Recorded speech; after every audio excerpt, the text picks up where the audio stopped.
Bonjour, dans cette vidéo, nous allons voir comment calculer le pourcentage d'un pourcentage. Pour cela, nous allons étudier l'exercice suivant. Dans un lycée, 40% des élèves sont en seconde. Parmi les élèves de seconde, 75% pratiquent une activité extrascolaire.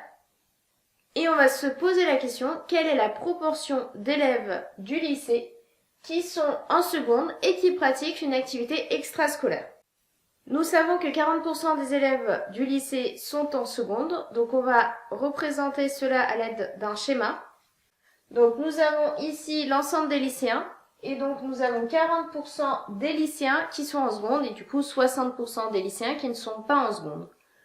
Et nous avons une information supplémentaire dans l'énoncé concernant les élèves qui sont en seconde. Nous savons que parmi les élèves qui sont en seconde, nous avons 75% de ces élèves qui pratiquent une activité extrascolaire.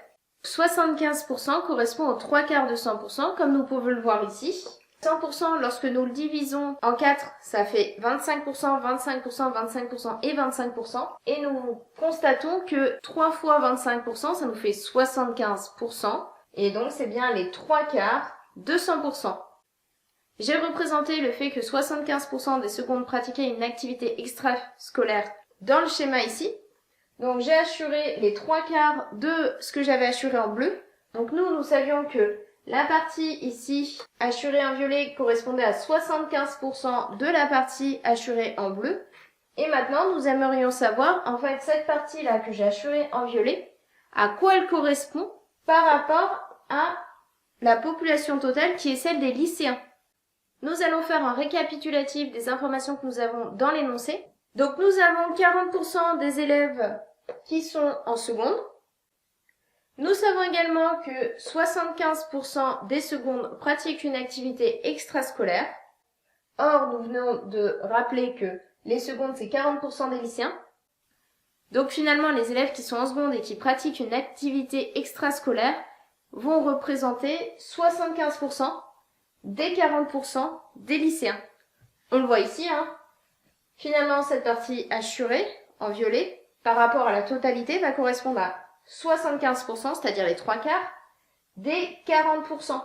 75% de la partie bleue, et la partie bleue correspond à 40% de l'ensemble de notre population, c'est-à-dire l'ensemble des lycéens. Donc au final, nos élèves de seconde qui pratiquent une activité extrascolaire représentent 75% des 40% des lycéens. 75% de 40%, ça va se calculer de la façon suivante.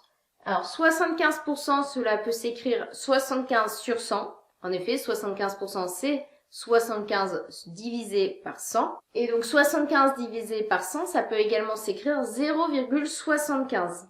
De même, 40% c'est 40 divisé par 100. Or 40 divisé par 100, cela fait 0,40, que l'on peut aussi écrire 0,4. Nous allons maintenant traduire le mot D mathématiquement.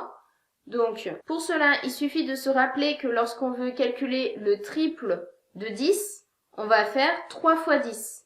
Lorsqu'on veut calculer le double de 10, on va calculer 2 fois 10.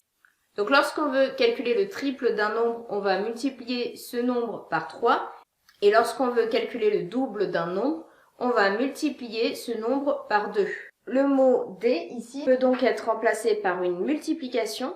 Donc 75% de 40% peut être calculé 0,75 fois 0,40, ce qui nous donne 0,30, et 0,30 c'est aussi égal à 30%, c'est-à-dire 30 divisé par 100. Nous avons donc 30% des lycéens qui sont des élèves de seconde qui pratiquent une activité extrascolaire. Nous venons de déterminer la proportion de lycéens qui sont en seconde et qui pratiquent une activité extrascolaire. Nous avons trouvé que cela représentait 30% de l'ensemble des lycéens.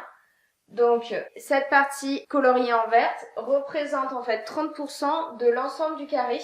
Donc 30% de l'ensemble des lycéens sont en seconde et pratiquent une activité extrascolaire. Donc en résumé, ce que nous avons fait, c'est que nous avons calculé 75% de 40%, ce qui nous fait 0,75 fois 0,40, ce qui nous donne 0,30. Et nous avons donc 30% des lycéens qui sont en seconde et qui pratiquent une activité extrascolaire. J'espère que vous avez bien compris cette vidéo. N'hésitez pas à aller voir d'autres vidéos sur ma chaîne. et également à vous abonner. Je vous souhaite une bonne continuation et bon courage.